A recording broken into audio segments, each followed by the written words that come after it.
So I want to explain the 7 laws of closing. So there's 7 beliefs that I need to hit, and this is something that I learned from Cole Gordon, one of my mentors as well. 7 beliefs that the prospect must have to buy, and I need to at least hit 5 of these beliefs to ensure that I've done my job properly in asking the questions. So that way I'm sure that I didn't do anything wrong on the call. After, of course, building the trust, pitch, and then going ahead and handling objections. So Payne, when we ask a sales question, the concept here is the prospect must believe that they have a problem that's keeping them from getting what they want, which is very, very important. Now, this is very, very important, by the way. And this is something that if you don't have it, you're going to lose the majority of the calls, which is putting the prospect into a buying pocket. So the concept here is the prospect must believe that they cannot fix the problem on their own, or attempting to do so would waste unnecessary resources, time, and money, which is very, very important. And this is very common in B2B and B2C as well. So what we want to do is, most of the time, the prospect doesn't believe it's possible, which is fear. They don't believe that they can do it.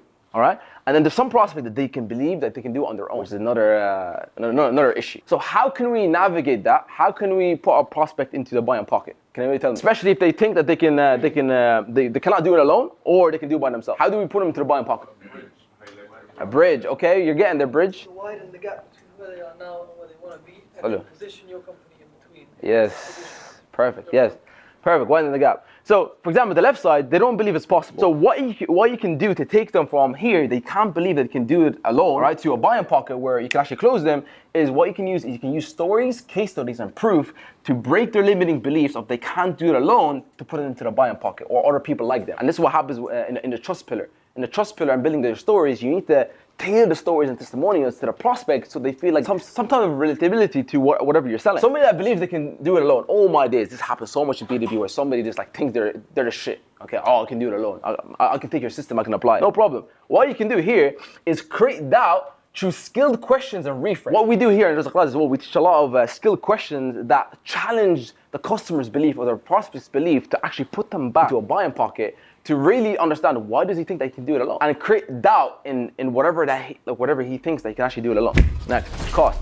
The concept here, guys, is the prospect must believe that doing nothing is far more painful than the investment in time and money to fix this problem, which is very, very important. Okay, if they don't believe that your product and service can help them solve or save them money, like, why would they buy from you? Next, desire.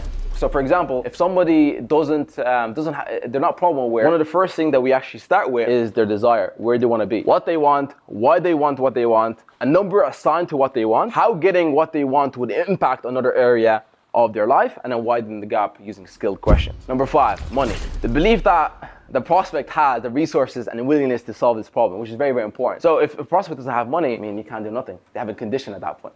Okay, you can't really do nothing about that. Support. This is very important, and this is in B2B. You'll have a lot of situations where somebody needs to talk to their business partner, they need to talk to the boardroom, the CEO, and there's going to be a lot of objections in terms of getting through and getting the deal closed. So the belief here that the people around them, for example, spouse and partner, which a lot of people get in sales, which is the spouse objection. Oh, I need to speak to my partner, to get a green light.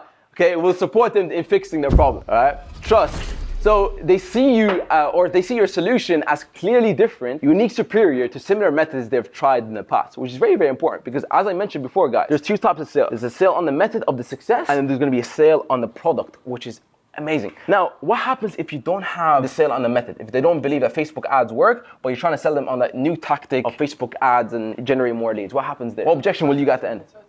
Uncertainty objection. And this is the worst type of objection that we can get at the end of the call, which means that they actually don't believe that our product and service can actually help them get to where they actually want to go.